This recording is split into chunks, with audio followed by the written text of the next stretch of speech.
Hey guys, how's it going? Stazar here signing in. Okay, before we get started, I'd like to say happy Rosh Hashanah to all my Jewish viewers and friends as they celebrate the Jewish New Year. And what a difference 2 weeks makes, as I know 2 weeks ago, this team, I said in one of my videos that it was a dumpster fire. Then I followed with it lack of leadership and it was time to blow it up. And then again, we all know what happened since then. This team has won 8 in a row. Okay, we are back to being the Bronx Bombers, and what a difference makes when the team wins, and makes the manager's job so much easier, right? I know, even 2 weeks ago, everyone's job was at risk, from the manager, the coaching staff, the training staff, all the way down to the players. It was so bad that even the president tweeted that if George was alive, everybody would be losing their jobs, and rightfully so. It was ugly, it was bad, but now this team has got back on track, win 8 in a row, and it all started with Deivi Garcia in Toronto. Okay, the pitching has been great. They've been Garrett Cole has pitched a lot better in the last 2 starts. Deivi Garcia has been good. J Hab, Jordan Montgomery. Okay, so now here we are as we get ready for the playoffs. Okay, just in time. You get Judge, you get Stanton back, Gio Urshela. Now we're at full force. Now we're ready to go to war with pretty much any team, I feel. This is how good this team is. I know as a fan, you did not feel that way 2 weeks ago. Everything was in question whether this team would even make the playoffs. But no, yes, it seems the Yankees will make the playoffs. I don't know. I'm not sure about the division. It's probably a little bit out of reach now.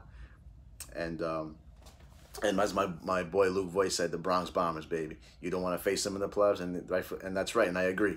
And Tampa Bay Rays should take a note of that. They got their way with us when they were here. Give them credit. They're a good team, but I like our chances with this team, with the team we have now, going up against any team.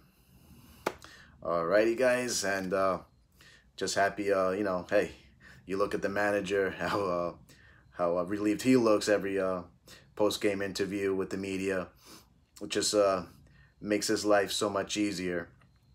And now, we're still, another, topic here I wanted to get into, and that is DJ LaMayhew. Okay, we know he's a free agent at the end of the year. Yankees signed him for a 2-year deal, which will turn out to be a great deal. Okay, not just money-wise, just the fact of the player himself and what he brought to this team. DJ LaMayhew is a player that he is the meaning of what a Yankee player should be. Okay, he's a baseball player. He hits, clutch hitter, makes contact. He has power, and he seems like a very low key guy, not too flashy. Now, which I think growing up, with seeing the core four and the Bernie Williams and all those guys, they weren't really much about that, and that's how I look at DJ LaMayhew, as that being that type of player. But in some of the groups that Yankee fans groups that I'm in social media, on Facebook, and everyone says, yeah, I agree. Yankees should definitely sign DJ LaMayhew. It would be crazy if they don't, right? But one thing is that I disagree with them is the fact that when they say the Yankees should just give him 7 years, or 7 years, 8 years, and what I gotta say to that is the Yankees are not gonna break the bank to re-sign DJ LaMayhew. Okay, as great as he is, as important as he is, the Yankees will not be dancing in those waters, giving him a 7-year, 8-year deal. Okay, he is 32 years old, and like I said, he's important to this team. He's great. We'd love to have him back, which they definitely should. And I'm going based on what the Yankees, what the track record says, and I don't see them giving him 7, 8-year deals. Would he ask for that? I don't know. But hey, I would definitely, you never know. I definitely would try, right? So I see the Yankees going in maybe the 4-year, 5-year deal, and maybe 5 is probably pushing a little bit too much. But yeah, we all know the Yankees don't really work on contract extensions during the year. They never even did it with the great Derek Jeter.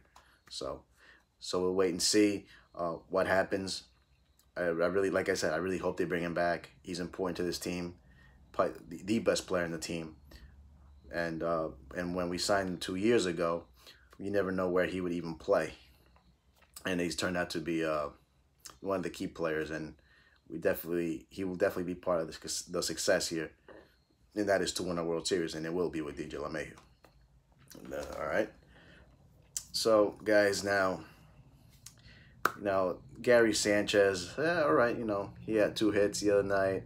Kyle Higashioka had 3 home runs 2 nights ago.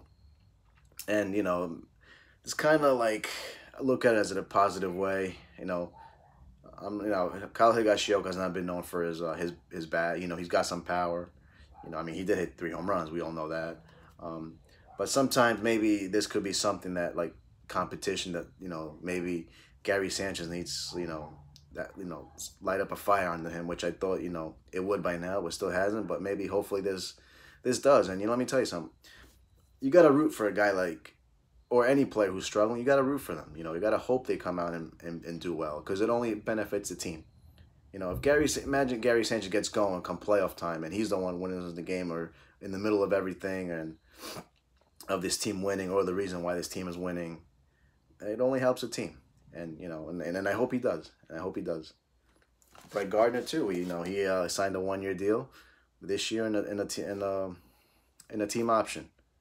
And I look at Gardner, and I still think he's an important part of this team, even with his struggles, believe it or not. I mean, as crazy as that sounds. But to me, Brett Gardner, he's a leader. He's still very reliable defensively. And I still think, he's going to be a big part of this team going forward. I mean, forward as in maybe I see him coming back for another year. I see the Yankees picking up his option. And Clint Frazier, he's definitely helped his cause staying up here. And we all knew he could do it offensively. We know his defense was always a big question. And we found out that, maybe, because of the concussion, he was always very, like, scared of diving for a ball or whatever it was. So he's looked great and good for him. And good, you know what? If this is supposed to be the guy who's going to be replacing Gardner in left field at one point, and maybe this is the start of it. Maybe Gardner next year, if they do pick up his option, will be fourth outfielder, and Clint Frazier could be a left fielder. I really hope so. This is how the Yankees envisioned it. I know he still had a lot of growing up to do, which it seems like he has. And, you just and go from there. You go from there, guys. All right. Seems like the Mets have a new owner, and Steve Cohen, who bought the team. We know A-Rod and J-Lo were upset because, they put all the time and effort in, and, weren't considered. Now it seems like it'll be finalized in November, but it's like most likely be Steve Cohen, the new owner of the New York Mets. I know a lot of Met fans are happy because now they're going to have finally someone to break the bank on bringing in new players and all that. So Greg Bird has been picked up by the Philadelphia Phillies. Girardi, familiar with Bird, who managed him here in New York with the Yankees for a few years. And we all know Greg Bird, disappointment, always injured. He was supposed to be that 30 home run guy hitting at Yankee Stadium with the short porch. Probably we all thought he was like out of the whole, like, Gary Sanchez, Judge, and all that. He was probably like their best hitter, the best hitter out of the 3. But no, unfortunately, injuries derailed his career, and hopefully he's and now he has another chance to prove himself again after being released by the Texas Rangers. And how about Luke Voit? Luke Voit has really talked himself, the way he's performed this year, talked himself into the AL MVP. And I know everyone's going to say, well, what about Mike Trout? Most valuable player means, so it means that Luke Voit has pretty much been a reason why the Yankees have been, he has been the Yankee offense throughout when all these guys went down with injuries and all, even when they were struggling. He was the Yankee offense. So to me, that right there is one of the big reasons why he should win the AL MVP. And he's pretty much helped his team, is helping this team, go make a playoff run here. Make playoff push. You know, so I know MLB has already an agenda. They probably want Mike Trout again and again, but Mike Trout, yeah, he's a best player in baseball, but his team will still not get in the playoffs, even with the extended teams that they added. So Luke Voit, and another great pickup by trade by Cashman. I believe it was Chase and Shreve, and I don't know what other player he traded to get him a couple of years ago from St. Louis. And the reason why he never really he didn't have a spot in with the major league roster with St. Louis. Another great pickup, and that's another analytics move. And look what got to give him credit. He's got himself in shape, and hands down, he is the AL MVP. If the season ended right now, he's the AL MVP, and there's 10 more games to go. Who knows what can happen there? I think he will continue to hit well, hit home runs, the home run AL leader in home runs, and I think definitely hit a home run with him this year. Let's see what else I got for you guys. I think I pretty much covered everything. Hope to have special guests on pretty soon. You guys will know. Guys, make sure you subscribe. Hit that subscribe button, that notification bell. All right, we'll talk soon. I know the Yankees start a weekend series with the Boston Red Sox up in Fenway. Hopefully they can continue with the win streak, and just right into the playoffs. Hot. Expecting big things from this team now. Now we have everybody back. And another note also I want to say is Gio Urshela.